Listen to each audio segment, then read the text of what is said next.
Hi, welcome to the channel. Wow, I love my little thing.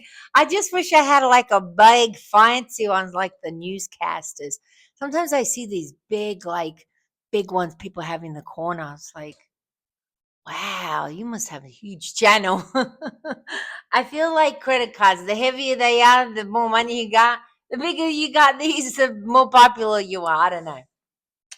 Welcome to the channel. Thank you for being here. Eleanor's business. Let's get into Eleanor's business. Either the business, either a little Disney, or either a little bit of like emotional, spiritual, motivational type of thing. So, welcome. Today's topic is going to be why property investment doesn't work so well. Isn't that strange? I advocate property investment, but why so many go out of business and don't work? And my answer to it is what I experienced. I was going into the whole like, oh, I don't, I'm not going to do franchising. So what am I going to do? What am I going to do? Am I going to, what am I going to do? Buy some property? What am I going to do? The residential market, it's a little bit slow. It takes a long time to buy a house. Some people can't do it a lifetime, and they expect people to like, how many? Like 10, one every year? Like, what? Who's doing that? Can I meet them? Um, Anyway, so it's not that easy. So what I did, went through the process of actually doing what a lot of the gurus was telling you, and then I worked out that the gurus are full of crap. They are full of full of bubbles. Let's call it bubbles. Let's not swear. We're a little more classy than that. Let's call it bubbles. So the gurus are a little bit of filled with bubbles, some of them, and I don't know why they try to do this. I don't really understand. Maybe for views, I don't know. But I bought into it, and I thought, okay, let me try to get an apartment complex. I know, ooh, but I just wanted a little one. I wanted more than four, and less than 12. I just wanted like eight of them. Just I thought I can manage eight. I can get out my tough girl and handle eight. And I went through the process, and all I had to do is come up with 20%. So I thought, well, if I'm gonna jump in, let me jump in. I'll sell my one house, and I can scrape by with the 20%, scraping pennies by, and I looked, and I called around, and I looked, and I spent like 2 months looking. And the the complex market is a whole kettle of fish. Like realtors, when you're just buying a house, the residential, it's literally just, a realtor and you and the seller. And sometimes you hit on a really good realtor or real shark. But mostly 90% of them are not. They're just like, they're just doing a job and they're good. And some of them are really bad. Mm. But the complex market, meaning multiple housing market, more commercial market, it's a whole different kettle of fish. They're sharks. I don't know, good or bad, but they are just the vibe and energy, the way that they talk, the way that they just ignore you if they don't, if they even sense that you don't have any money together, if you're just getting money together. It's almost like they try to prevent you from entering the market. They don't want you to enter. So I don't know. They don't even want to bother with you. If you go with them to money, if you go to them with money, then it's different. I'm sure it's different. I'm sure they'll answer the calls. I'm sure they won't talk to you like the other guy. It's all a cumbersome guy when I first started. If you listen to that video, you'll know. The cumbersome guy. It's all a cumbersome. Whatever that word is. The fancy word. Yeah, it's really tough. It's a really tough market to enter. And I found a place that I actually liked. It was at the ocean front. So the market there is really competitive. Like, get in there now with money. You're making a call, you better get in there now with money. So and then I sat and I literally, because I'm a very spiritual person. So for me, it's not just, it's not all about the numbers, but the numbers were really hard to make it work. You'd have to find a really cheap property, and you weren't finding cheap properties unless they were complete gutted, like shitholes, dumps. What do you call it? Like infestated old things that you have to redo the whole thing. Then you weren't, like, it was a very highly competitive market. And so the market really was, you couldn't really make money on it. Like, I switcherooed the numbers around and around and around, and I couldn't make the numbers on it. I was like, how do people make money? So I don't really know. I don't know. Were they trying to get people to buy up real estate? Are people buying these real estate places just to knock them down and get other? I don't really know. But it was really hard to kind of justify the numbers. And then I remember thinking, because the guy he was a small company, I think from the town bank or something. No, he was in Richmond, some Richmond bank. And he was a really nice guy, really smart numbers guy. And he's like, the numbers aren't really working. So it wasn't like I was trying to work it out on my own simple self. He was showing me how to do it, but the numbers just weren't working. Now, this is not a video about numbers. There's many videos on numbers. Go do numbers. I'm not a numbers person.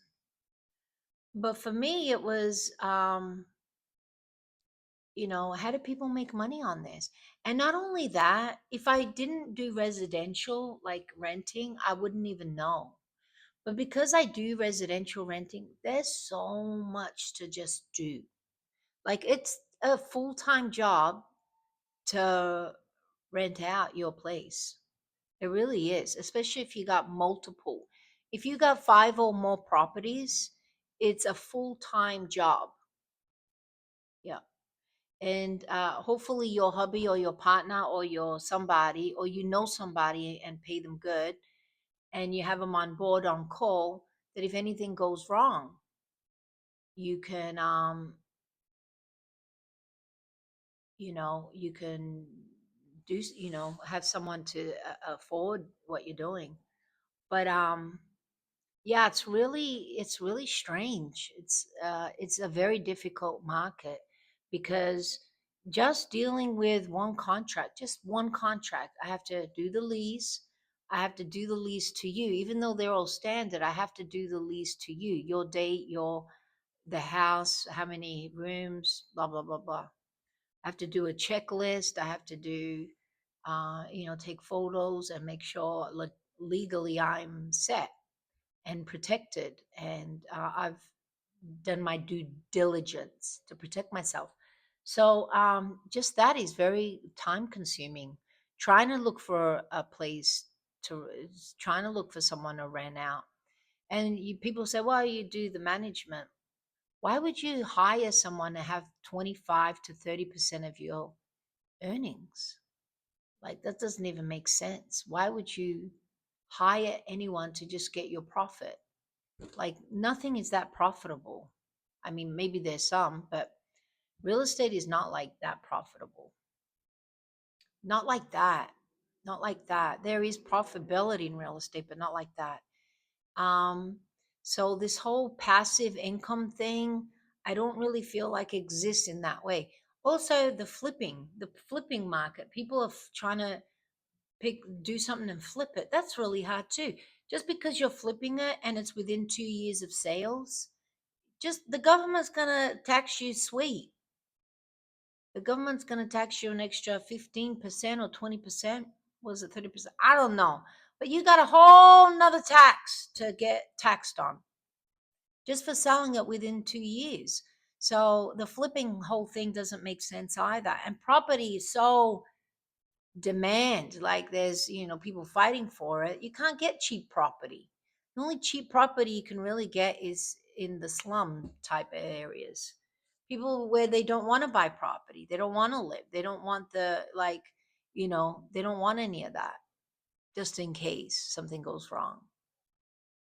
So yeah, I was like looking for a property in Portsmouth, and then I was talking to a friend that lived there, and she's like, "Yeah, I just heard a bunch of shooting going on," and we just went inside because of the kids, and I'm like, "Portsmouth? Like what?" Now I don't know, but and Ryan's like, "Yeah, some parts of that is like that." Well, I don't want to buy there. I don't want that. So yeah, you can get a property for 80,000 there, 100,000. But who you renting to? What are your problems? So, um, yeah, so it is a very difficult kind of thing to do, and just one rental. I mean, sometimes a rental tenant will call you every weekend. Something's got going on, and some tenants are very high maintenance, and then others are very chill.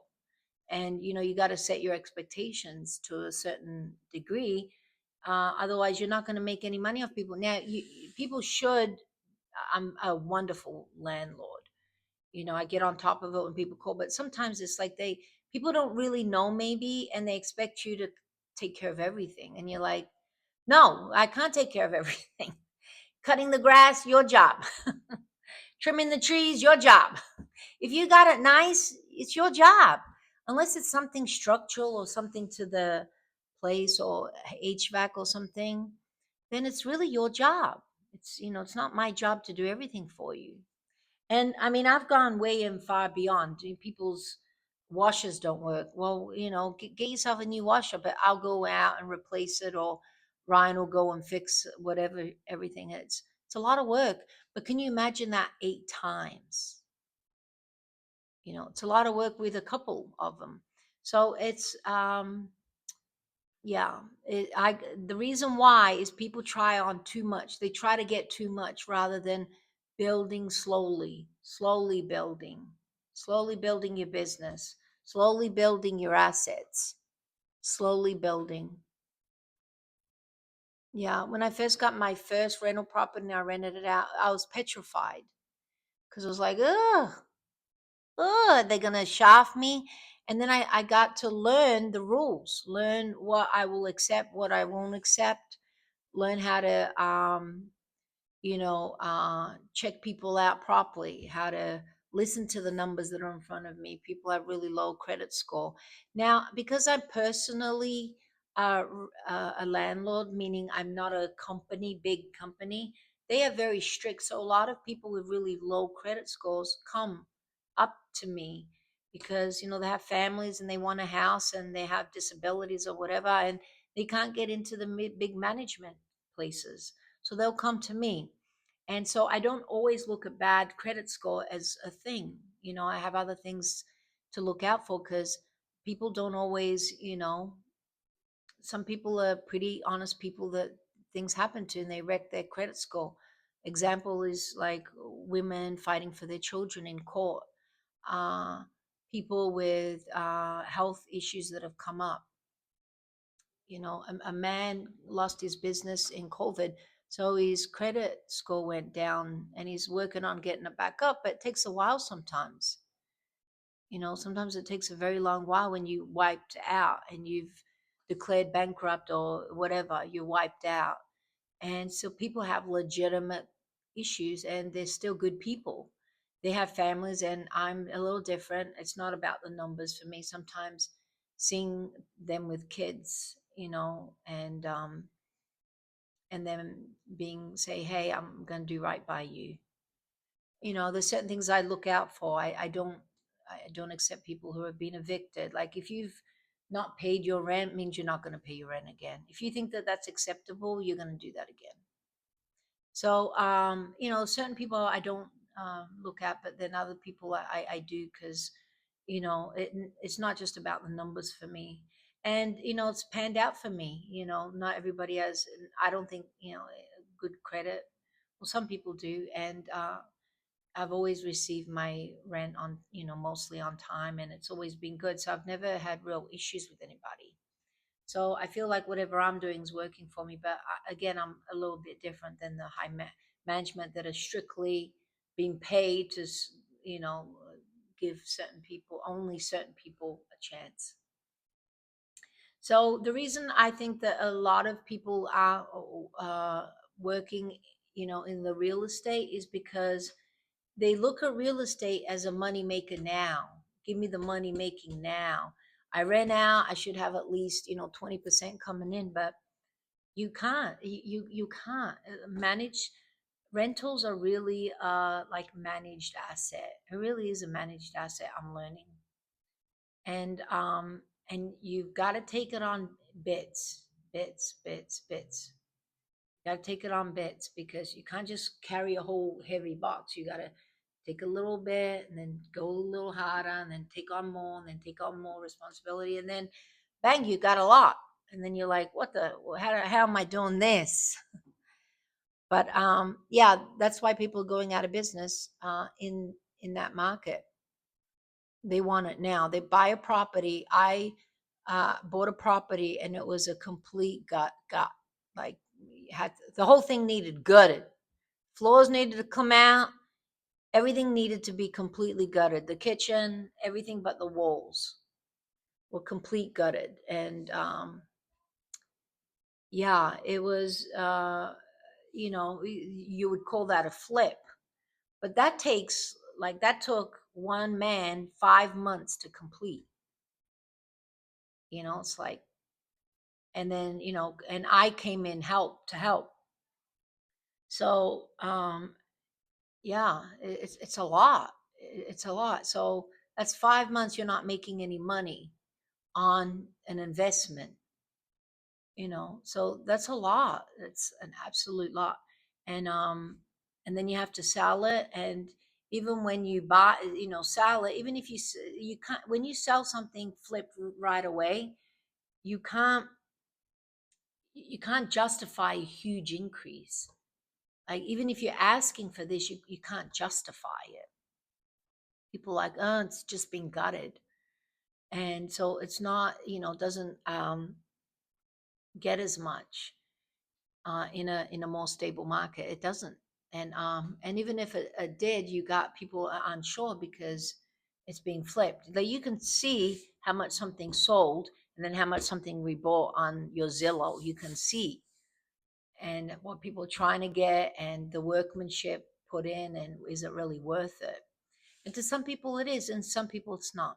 So it is really hard to make money. It is. So even if you flipped it and made, you sold it for 80,000 more, just say you sold it for 80,000 more. You bought it for 220 and you sold it for uh, you know, 300,000. One, it's really hard to. It's really hard to. Two, even if you did, it'd have to be like immaculate. And 80,000 on a build out, in inside gutted build out job is not enough. A bathroom will cost you 70 grand, but the market won't ask for any more. So it's very hard to make money. Very, very hard to make money in real estate if it's, you're trying to look for your returns within 2 years. It really is hard. That's why people are going out of business because they're going in wanting to, and then they can't handle the long term because they've just gone into it. So they can't handle the uh, sustainability of the long term.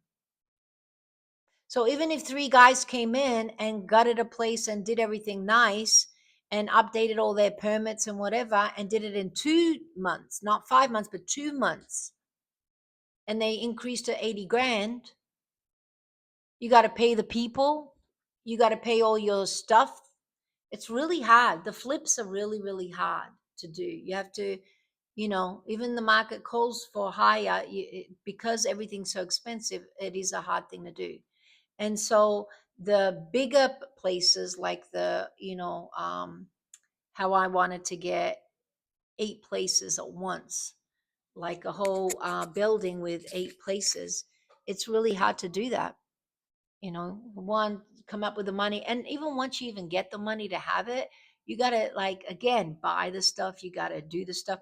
But when you're just handling one house at a time, like, okay, I got them settled, let me go over here, maybe if I see if I got the money to do it again, at least get into debt again, because you can get into debt. Not always. The bank might tell you don't have the money to get in debt. So it's a very hard thing to do. That's why if you want to make really good money in real estate, just go slow. Just go slow. Just go slow. That one apartment, townhouse, uh, I think I got it for like one 30, 130, all said and done, 140, 150. Meaning everybody got their fees, taxes, whatever, everything said and done. Yeah, and now it's going for 240, and it's been how many years? 5 years. So people tell you to go and do stocks.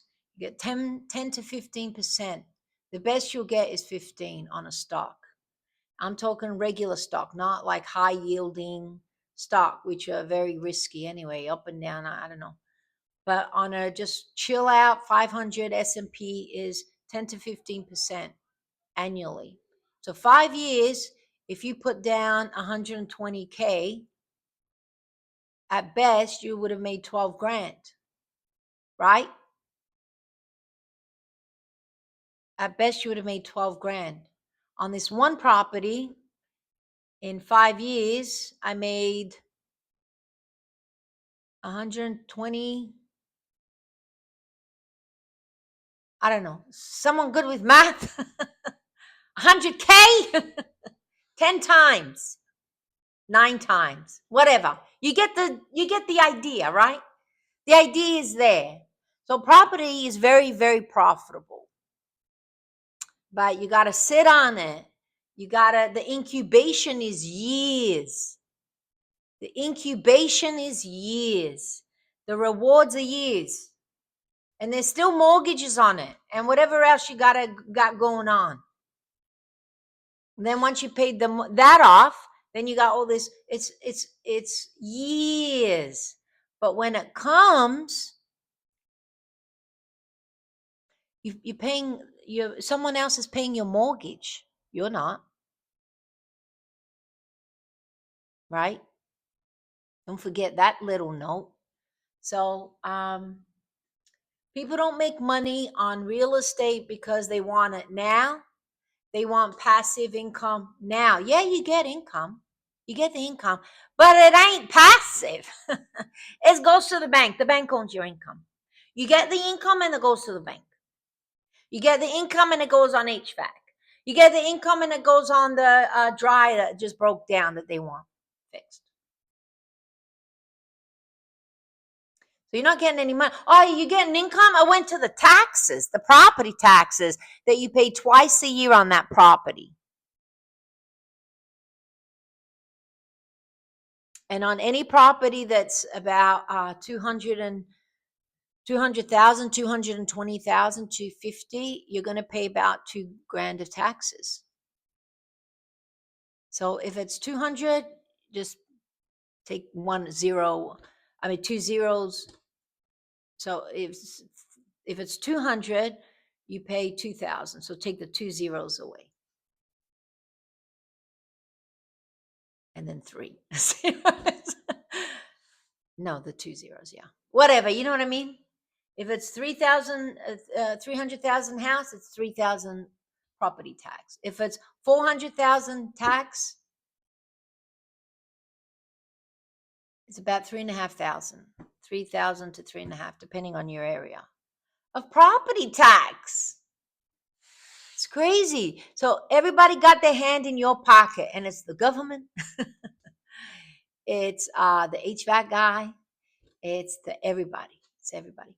And so if you want money, if you want to live on money, once where your money really exists in property is once it's paid off, which should take you about 10 years. Even on a 30-year contract, you should be paying a little bit more, right? It should take you about 10 to 15 years at most. And then you can live sweet. And then you've got rental properties coming in, but then you got a whole different bowl game. You are on a different bracket of income because you are charged at 20% income on property. But still, you got income property coming in, property income coming into you once the properties are paid off. So that's where the money exists, or in the selling of your assets. That's where the true money exists. It ain't down here in passive income. Within 10 years, you're not going to see it. It ain't going to come. And if you're going to get a headache and do 10 times the amount, 4 times the amount, that's a headache. That's more things you have to pay out. You have to deal with more people. You have to pay more property taxes. You gotta. So that's why people are not making money right there, right there. The money that they think they're getting is really money that they have to put out. So they give up. They go, it doesn't make money. No, it doesn't, because you haven't counted the 10-year mark. Wait for 10 years. Let it run out. Let it ride out. Let the money go in. Do proper. Invest. When you're making money, put it back in. And that's where you really hit up big.